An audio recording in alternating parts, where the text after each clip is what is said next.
Hello, I am Marco, a mathematician, a linguist, and a philosopher, and today I would like to talk about two parallel sociolinguistic cases, the Spanish in some areas of the USA and the Arab in Ceuta. The Arab in Ceuta is the Darija Arab that became popular in the area of Morocco and some other countries around in the 13th century, although we have some proof before, during the previous centuries. Ceuta itself was conquered by Portuguese in 1415 and then was given to Spanish in 1668.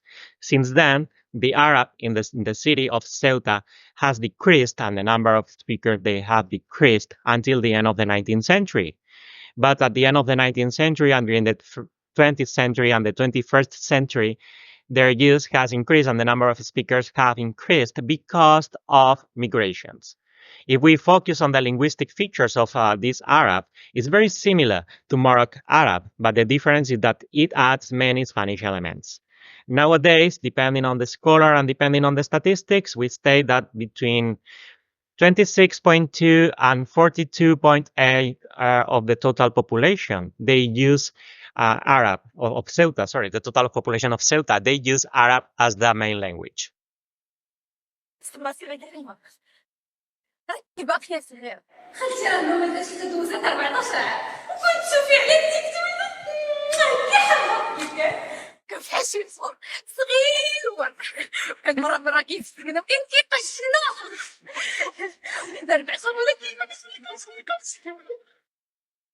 Spanish crystallized and became the legal language during the 13th century in Castilla. It was the language of the cultural texts, the legal documents, and some also literature. And in Spain, finally, Castilla arrived to the USA for the first time in 2013.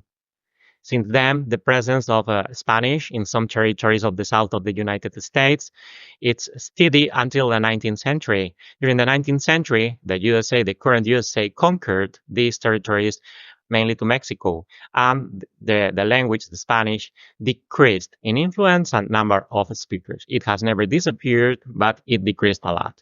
However, during the 20th century, many migrations, the current migrations, reinforced and revitalized Spanish language in the USA.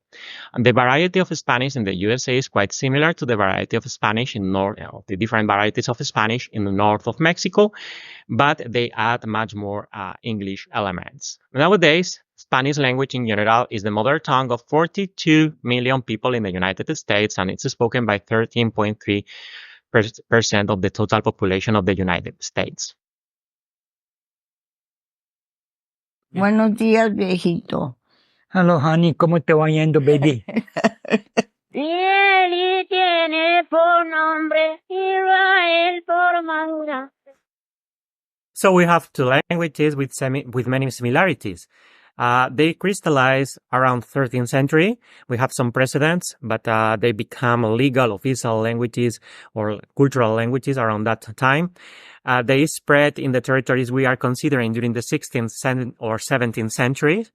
Then they decrease a lot in these territories due to political considerations or social considerations. And finally, during the last century, they increase the number of speakers and their use thanks to migrations.